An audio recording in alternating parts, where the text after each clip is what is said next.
now, Bruce McCullough and David Foley. Hi, guys. Hi. Hi. How you doing? Good, thank you. Very well. Hey, when I read reviews of your work, you guys are cursed with intelligence.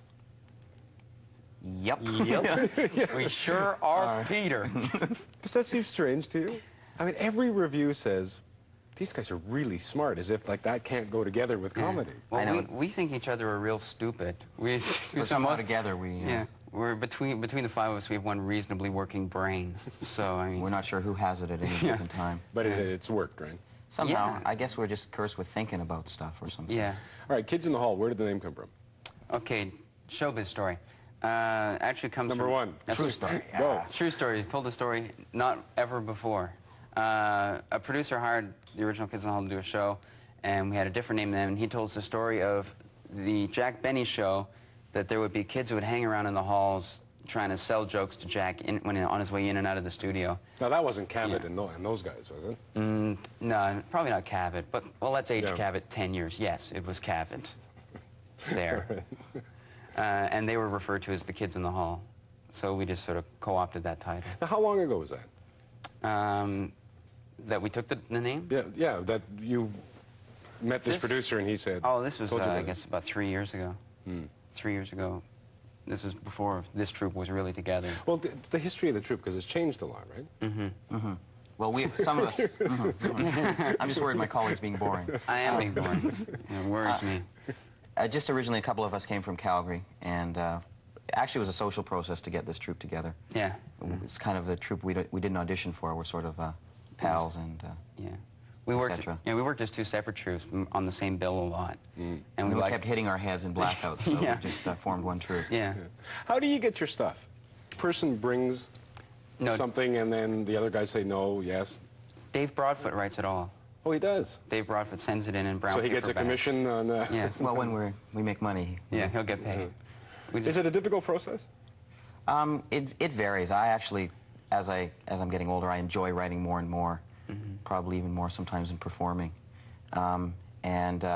It's difficult sometimes, but with this troupe, it's like we don't really have to come up with ideas, we just come up with them. I mean, we do have sessions where we say,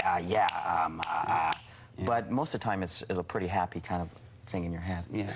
Just letting it... I mean, you're in a show now where presumably things are written down, or at least there's a routine to it. I mean, that must be very different from the kind of improvisation that you like doing. A lot of it gets written in rehearsal. Like, we have scenes that are roughed out, that we've worked out, and we know pretty much all the beats, and then in rehearsal, everyone just pretty much rips each other apart and says, that's horrible, don't do it anymore. And Then the audience may So do the it. feeling of love kind of goes through the air. goes through the air. Does that ever happen with the audience? I mean, do you ever know... Like, you guys think it's funny, and you say, okay, we'll do it on stage, and you do it, and there's just absolute dead silence? We have that. I mean, Yeah. not too much, though. Yeah, we have a pretty good success rate, actually. I can't think of any time we've had any real major bombs. But if you think it's funny, is that enough? I mean, do you... Yeah. I mean, we have things that we... The hell with them, right? Yeah. Well, no, not that. We do things that we like, and you know... We assume other people will like it, too. We figure if we really think it's If it funny... makes you laugh, then you... Yeah. And our friends and our girlfriends, then Yeah. it works. Tell me about Saturday Night Live. Bruce, you were with them for a year? Yeah. Are you going back? I'm not sure yet. My priority right now, this is my business answer, is to work with the troupe. Hopefully we're going to be working on our own thing, so I'd like to not have to go back. Give me your personal answer. What was it like? I mean, because you hear horror stories about that show this last year. Well, it's hard. It's, you know, when a huge creative collective like that is sort of auditioned for and thrown together, it's like, you know, locking the door and saying, you guys will have fun. And as the show sort of got bad reviews, I think people started to maybe polarize a little bit. And once it was over, then people, you know, I hear more about the show now through the press than I do through... Really, through from anybody there? Yeah. Did people from that program come up and see the Kids in the Hall? Yeah, I mean, they were, that's important. They were initially interested in the troupe, basically as performers. And then they came and they auditioned us. They sent a couple of us down, and then eventually the writing thing was worked out. But you didn't get to go? No, apparently it was a technical oversight of some clerk. I think her name was Janine. She's been fired. Had the wrong name. Yeah.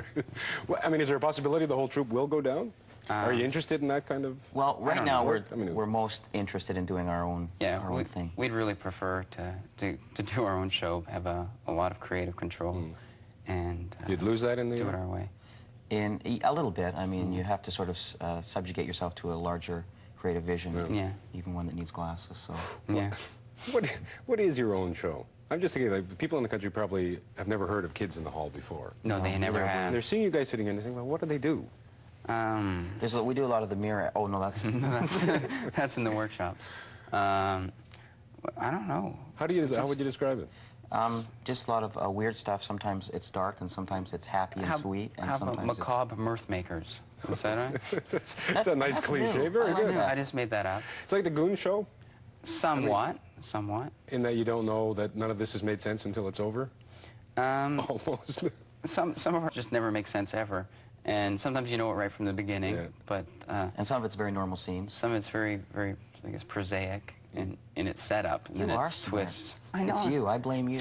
Yeah, You've got the brain that's working. I'm carrying it today, but just because Bruce's back hurts. I see. Thanks for coming in.